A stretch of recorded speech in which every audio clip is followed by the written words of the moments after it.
Hi hello friends, ನಮಸ್ಕಾರ ರೀ ಎಲ್ಲ ದೊಡ್ಡ ಮಂದಿಗೆ. Welcome to my YouTube channel ಉದ್ಯೋಗ ಚರಿತ್ರೆ. ಇದೇ ಮೊದಲ ಬಾರಿಗೆ ನೀವು ಉದ್ಯೋಗ ಚರಿತ್ರೆ ಎಂಬಂಥ ನನ್ನ ಯೂಟ್ಯೂಬ್ ಚಾನಲ್ನ ವಿಡಿಯೋನು ವಾಚ್ ಮಾಡ್ತಾ ಇದ್ದರೆ ಲೈಕ್ ಮಾಡಿ, ಶೇರ್ ಮಾಡಿ, ಸಬ್ಸ್ಕ್ರೈಬ್ ಮಾಡಿ. ಹಾಗೆ ಬೆಲ್ ಐಕನ್ನ ಕ್ಲಿಕ್ ಮಾಡೋದ್ರ ಮೂಲಕ ಆಲ್ ನೋಟಿಫಿಕೇಶನ್ ಮೇಲೆ ಕ್ಲಿಕ್ ಮಾಡಿ ನಾನು ಯಾವುದೇ ವಿಡಿಯೋ ಹೊಸದಾಗಿ ಅಪ್ಲೋಡ್ ಮಾಡಿದರೂ ನಿಮಗೆ ಮೊದಲಾಗಿ ಬಂದು ತಲುಪುತ್ತೆ ಫ್ರೆಂಡ್ಸ್. ಬನ್ನಿ ಫ್ರೆಂಡ್ಸ್, ನಾವು ಯಾವ ವಿಷಯದ ಕುರಿತು ಇವತ್ತು ನಾವು ಮಾತಾಡೋಣ ಅಂದರೆ ಫ್ರೆಂಡ್ಸ್, ಕರ್ನಾಟಕ ಸರ್ಕಾರ ಪರೀಕ್ಷಾ ಪ್ರಾಧಿಕಾರ KE ಕರ್ನಾಟಕ ಎಜುಕೇಷನ್ ಅಥಾರಿಟಿ ಅವರು ಅದರ ವತಿಯಿಂದ ಅಧಿಸೂಚನೆ ಪ್ರಕಟಣೆ ಮಾಡ್ಯಾರ. ಯಾವುದು ಅಧಿಸೂಚನೆ ಪ್ರಕಟಣೆ ಹೊರಡಿಸ್ಯಾರಪ್ಪ ಅಂದ್ರೆ ನರ್ಸಿಂಗ, ಪ್ಯಾರಾಮೆಡಿಕಲ, ಆರ್ಟಿಟೆಕ್ಚರ ಮತ್ತು ಅದೇ ರೀತಿಯಾಗಿ ಕರ್ನಾಟಕದಲ್ಲಿ ಇರ್ತಕ್ಕಂಥ ವೃತ್ತಿಪರ ಕೋರ್ಸ್ಗಳಿಗೆ 2024-25ನೇ ಸಾಲಿಗೆ ಕರ್ನಾಟಕ ರಾಜ್ಯದಲ್ಲಿನ ವೃತ್ತಿಪರ ಕೋರ್ಸ್ಗಳಿಗೆ ಪ್ರವೇಶನ ಪ್ರಾರಂಭ ಮಾಡ್ಯಾರ.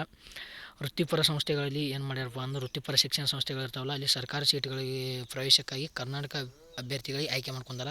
ಇದು ನಿಯಮಾವಳಿ ಏನಪ್ಪ ಅಂದ್ರೆ 2006ರ ತಿದ್ದುಪಡಿ ನಿಯಮಗಳ ಪ್ರಕಾರ 3 ನಿಯಮಗಳದಾವು. 3ನೇ ಕರ್ನಾಟಕ ಸರ್ಕಾರದ ಆದೇಶದ ಅನುಸಾರವಾಗಿ ಪರೀಕ್ಷಾ ಪ್ರಾಧಿಕಾರವು ಸಾಮಾನ್ಯ ಪ್ರವೇಶ ಪರೀಕ್ಷೆ 2024 ಅರ್ಹತೆ ಮೆರಿಟನ್ನು ಆಧರಿಸ್ತಾರೆ. ಇದಕ್ಕೊಂದು ಮೆರಿಟ್ ಲಿಸ್ಟ್ ಮಾಡ್ತಾರೆ. ಎಂಟ್ರೆನ್ಸ್ ಎಕ್ಸಾಮ್ ಬಿಡ್ತಾರೆ, CET ಎಕ್ಸಾಮ್ ಕಂಡಕ್ಟ್ ಮಾಡ್ತಾರೆ. ಆ CET ಎಕ್ಸಾಮ್ ಕಂಡಕ್ಟ್ ಮಾಡಿ ಆ CET ಎಕ್ಸಾಮ್ನ ಆಧಾರದ ಮೇಲೆ ಮೆರಿಟನ್ನು ನೇಮಕ ಮಾಡ್ತಾರೆ. ಮೆರಿಟ್ ಒಳಗೆ CET ಎಕ್ಸಾಮ್ ಕಂಡಕ್ಟ್ 50% ಮತ್ತು PUC ಅಥವಾ ಡಿಗ್ರಿ SSLC ರಿಸಲ್ಟನ್ನು ಅರ್ಧ ಕನ್ಸಿಡರ್ ಮಾಡಿ ಮೆರಿಟ್ ಲಿಸ್ಟನ್ನು ಬಿಡ್ತಾರೆ. ಖಾಸಗಿ ಮತ್ತು ಗೌರ್ಮೆಂಟ್ ಅನುದಾನಿತ ಕಾಲೇಜುಗಳಲ್ಲಿ ನೀವು ಸೀಟನ್ನು ತೊಗೋಬೋದು. ಫಾರ್ಮಸಿ, ಡಿ ಫಾರ್ಮಸಿ, ಕೃಷಿ ವಿಜ್ಞಾನ ಕೋರ್ಸ್ಗಳು, veterinary, BSc nursing, B pharmacy ಮತ್ತು ಹೊಳ್ಳಿ ನರ್ಸಿಂಗ, ಆರ್ಟಿಟೆಕ್ಚರ, ಪ್ಯಾರಾಮೆಡಿಕಲ ಮುಂತಾದ ಕೋರ್ಸ್ಗಳಿಗೆ ಮೊದಲನೇ ಸೆಮಿಸ್ಟರ್ಗೆ ಏನು ಮಾಡ್ಯಾರಪ್ಪ ಅಂದ್ರೆ ಅರ್ಜಿಯನ್ನು ಕರೆದಾರ. ಈ ಅರ್ಜಿಯನ್ನು ಸಲ್ಲಿಸಬೇಕು. ಇದ್ರ ಬಗ್ಗೆ ಮಾಹಿತಿ ಭಾಳಷ್ಟು ಜನಕ್ಕೆ ಗೊತ್ತಿರೋಂಗಿಲ್ಲ. ಕೆಲವೊಂದಿಷ್ಟು ಜನರಿಗೆ ನಮ್ಮಂಥ ಯುವಕರಿಗೆ ಈಗಿನ ಯುವ ಜನತೆಗೆ ಏನಪ್ಪ ಅಂದ್ರೆ SSLC ಮುಗಿಸಿ PUC ಮುಗಿಸಿ ಏನು ಮಾಡಬೇಕು ಅನ್ನೋಂಥದ್ದು ಒಂದು ಗಿಲಿಟ್ ಅವ್ರ ಮನಸ್ಸಿನಲ್ಲಿ ಕಾಡ್ತಿರ್ತೈತಿ. ಅಂಥ ವಿದ್ಯಾರ್ಥಿಗಳಿಗೆ ಒಂದು ಒಳ್ಳೆಯ ಅಪಾರ್ಚುನಿಟಿ ಅಂತ ಹೇಳ್ಕೊತೀನಿ. ಯಾಕಂದ್ರೆ ಈಗಿನ ಕಾಲದಾಗ ನೀವು ಡಿಗ್ರಿ ಮಾಡ್ಕೊಂಡು ಕಾಂಪಿಟೇಟಿವ್ ಓದ್ಕೋತ ರೂಮ್ ಮಾಡಿ ಮೆಸ್ ಮಾಡಿ ಎಲ್ಲ ಓದೋದಕ್ಕಿಂತ ಇಂಥ ವೃತ್ತಿಪರ ಕೋರ್ಸ್ ಮಾಡೋದ್ರಿಂದ ನಿಮಗೆ ಜಲ್ದಿ 10,000 ಇರಲಿ 5,000 ಇರಲಿ ಎಷ್ಟೇ ಇರಲಿ ಅಮೌಂಟು ಮಂತ್ಲಿ ಒಂದು 5,000 ಪಗಾರ ತೊಗೊಂಡ್ರು ನಿಮ್ಗೆ ಜಲ್ದಿ ನಿಂದು ಇದು 2 ವರ್ಷ ಕೋರ್ಸ್, 4 ವರ್ಷ ಕೋರ್ಸ್, 5 ವರ್ಷ ಕೋರ್ಸ್, 6 ವರ್ಷ ಕೋರ್ಸ್ ಅದಿರ್ತಾವೆ. ಡಾಕ್ಟರ್ ಆಫ್ ಫಾರ್ಮಸಿ ಅದು 6 ವರ್ಷ ನಿಮ್ಮ ಕೋರ್ಸ್ ಇರ್ತಾವೆ. ಅವು ಮುಗಿಯೋಣ ಸಡನ್ಲಿ ನೀವು ಎಲ್ಲೇ ಹೋದ್ರೂ ಒಂದು 10,000-15,000 ಸಿಗ್ತದೆ ನಿಮಗೆ. ಇದು ಡಿಗ್ರಿ ಮಾಡ್ಕೊಂಡು PUC ಮಾಡ್ಕೊಂಡು ಓದಿ ನೆಕ್ಸ್ಟ್ ಲಾಸ್ಟಿಗೆ ಬರೋದು ಕಾಂಪಿಟೇಟಿವ್ ಬರ್ಬೇಕಂದ್ರೆ ನಿಮ್ಮ ಬರೋಣ ಹಾಗೆ ಸಡನ್ಲಿ ಸಿಗೋದಿಲ್ಲ. 1 ವರ್ಷ 2 ವರ್ಷ ಕೋಚಿಂಗ್ ಮಾಡಿ ರೂಮ್ ಮಾಡಿ ಮೆಸ್ ಮಾಡಿ 1 ವರ್ಷ 2 ವರ್ಷ ಓದ್ಬೇಕು. ಅಷ್ಟು ಓದಿದ್ರೂ ಸ್ಕ್ಯಾಮ ಎಲ್ಲ ಥರ ಭ್ರಷ್ಟಾಚಾರ ನಡೆದಕ್ಕೆ ನಿಮ್ಮದು ಲಿಸ್ಟ್ನ್ಯಾಗ ಹೆಸರು ಇರೋಂಗಿಲ್ಲ. ಆ ರೀತಿ ಆಗ್ತೈತಿ. ಆ ರೀತಿ ಎಲ್ಲ ನೀವು ಅದಕ್ಕೆಲ್ಲ ಧಕ್ಕೆ ಮಾಡಿ ಕೊಡೋದಕ್ಕಿಂತ ಮೊದಲೇ ನೀವು ವೃತ್ತಿಪರ ಕೋರ್ಸನ್ನು ಆಯ್ಕೆ ಮಾಡ್ಕೊಂಡು ನೀವು ಒಂದು ಒಳ್ಳೆಯ ಅಪಾರ್ಚುನಿಟಿಯನ್ನು ಆಯ್ಕೆ ಮಾಡ್ಕೊಂಡು ನಿಮ್ಮ ಜೀವನದಲ್ಲಿ ನೀವು ಸಕ್ಸಸ್ ಆಗ್ಬೋದು ಅಂತ ನನ್ನ ಅನಿಸಿಕೆ ಹೇಳ್ತೀನಿ.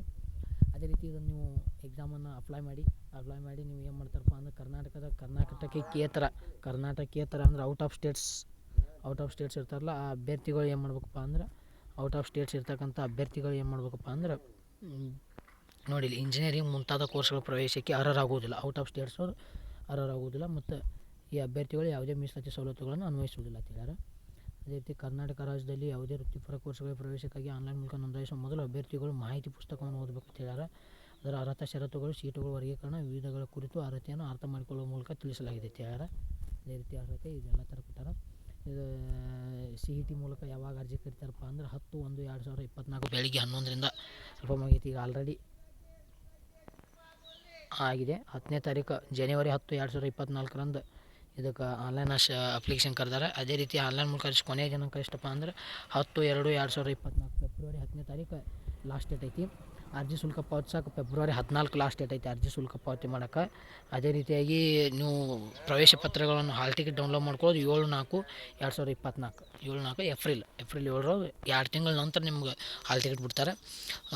ನೀವು ಕೃಷಿ ಕೋಟಾದ ಅಡಿಯಲ್ಲಿ ಏನಾದರೂ ಕೃಷಿ ಕುಟುಂಬದ ಕೋಟಾದ ಅಡಿಯಲ್ಲಿ ಸೀಟ್ ಆಯ್ಕೆ ಬಯಸುವ ಅಭ್ಯರ್ಥಿಗಳಿಗೆ ದಾಖಲೆ ಪರಿಶೀಲನೆ ಪರೀಕ್ಷೆಯ ವೇಳಾಪಟ್ಟಿಯನ್ನು ಸದ್ಯದಲ್ಲಿ ಪ್ರಾಧಿಕಾರದ ವೆಬ್ಸೈಟ್ನಲ್ಲಿ ಪ್ರಕಟಿಸಲಾಗುತ್ತೆ ಕೊಟ್ಟಾರೆ.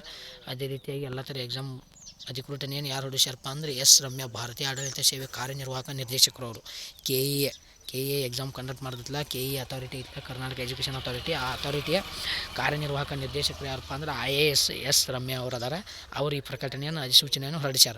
ಈ ಸೂಚನೆಗಳು ಏನು ನೋಡ್ಬೇಕಪ್ಪ ಅಂದ್ರೆ ಸಾಮಾನ್ಯ ಪ್ರವೇಶ ಪರೀಕ್ಷೆಯ ಪ್ರಶ್ನೆ ಪತ್ರಿಕೆಗಳು ಕರ್ನಾಟಕ ರಾಜ್ಯದ ಪದವಿ ಪೂರ್ವ ಶಿಕ್ಷಣ ಇಲಾಖೆ ಬೆಂಗಳೂರು ಇವರು ನಿರ್ಧರಿಸುವ ಮೊದಲನೇ ಮತ್ತು ಎರಡನೇ PUC ಪಠ್ಯಕ್ರಮವನ್ನು ಅವಲಂಬಿಸ್ತಿರ್ತೈತಿ.